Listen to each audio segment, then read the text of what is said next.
Hello, I'm Hay, and today we're talking Marriage Story. Let's get to the review. I've been What I love about Nicole. loving you She's a great dancer, infectious. too long. She is a mother who plays, really plays. Stop now. She gives great presents. You were tired. So, by now, I think most people that are into movies have at least heard of Marriage Story. I think it's garnered a lot of praise for being a heavy contender for the award season, which will have a large play in what I'm talking about for the review here. I do think, just right up front, this is a film that I think is tons of fun. It's way more comedic than I thought it was going to be. All the ancillary characters sort of add to that humor in a way that I've come to expect from Baumbach, so I don't know why I was surprised. I don't think it has the emotional gravitas that I expected, but that's not necessary to this film. It's just I was hearing a lot of, oh hey, this is Noah Baumbach finally announcing himself, and I don't think that's necessarily what this is. I think this is a small step above Meyerowitz stories, but that's a film that I think often doesn't get talked about.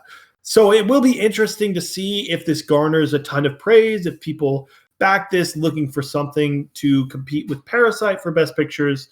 It's definitely one to check out for the awards watch. I think the score here is really, really something really fun that you could play just on a casual day. I think the acting is a big standout. Adam Driver is, again, as always, tons of fun.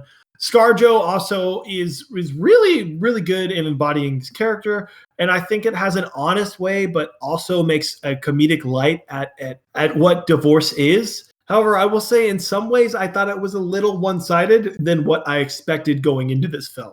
Again, I don't want it to seem as a negative because this is a film I hope everybody checks out. And when it's on Netflix, watch it with your parents. It's a great, like, similar to Knives Out, it's a great parents movie. And in terms of award watch, this is one that will get interesting, I suppose, because I'm not as high as the buzz, I guess, has been.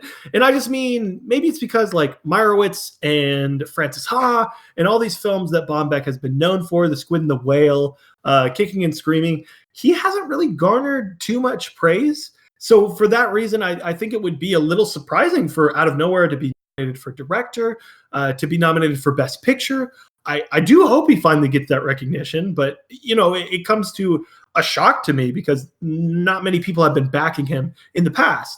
With that said, he could stumble his way. I'd have to see some other films, but I think it's a decently stacked category. I think Adam Driver has a big chance to get nominated. However, I don't know if he will win. That being said, he has a very Oscar-worthy, like you surround yourself as, hey, here is my moment. He has two of those in this film that I think do give a chance to elevate that performance to people discussing him as the best lead actor of this year. ScarJo also has a chance, but it really depends if she's considered the lead or supporting. She is in this film a lot, but not as much as Adam Driver, which is interesting because she's first credited. And I'm just saying, if it's lead actress, she has a chance, but I think she'd have even more of a chance for supporting actress. The rest of the cast, I think, probably is going to stay outside looking in, especially if there was like an ensemble category, they'd have a chance to be nominated. But just on their own, I don't know if Laura Dern might have a chance. But, Ray Liotta's not in it too much, even though the time he's on screen, he is killing it. And Alan Alda, same as Ray Liotta. They're about in the same where they almost cancel each other out. I think it for sure is going to get nominated for screenplay. Noah Baumbach is a great screenwriter. And again, just to reemphasize, really, really funny. But overall, I don't necessarily see this as being a huge awards contender that some people have been making it out to be.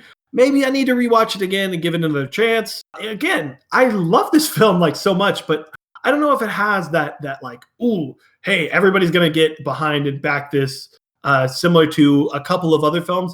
Maybe in a year where there's less of those, that Marriage Story could rise to the top.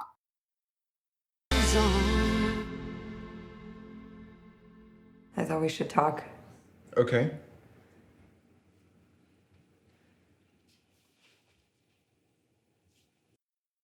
I am giving Marriage Story an 8.1 out of 10. It has so much comedic charm to it, but there are a few problems that kept it from elevating it to masterpiece that I was sort of expecting with the way people were talking about this film.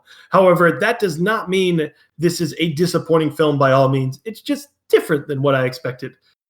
That's going to conclude our review. If you guys want to check out other reviews, feel free to do so in the linked video that's showing right now. Additionally, if you want to check out our podcast episodes, those are in another playlist, and you guys feel free to check those out. Thank you guys for listening. Hope you enjoyed. Bye.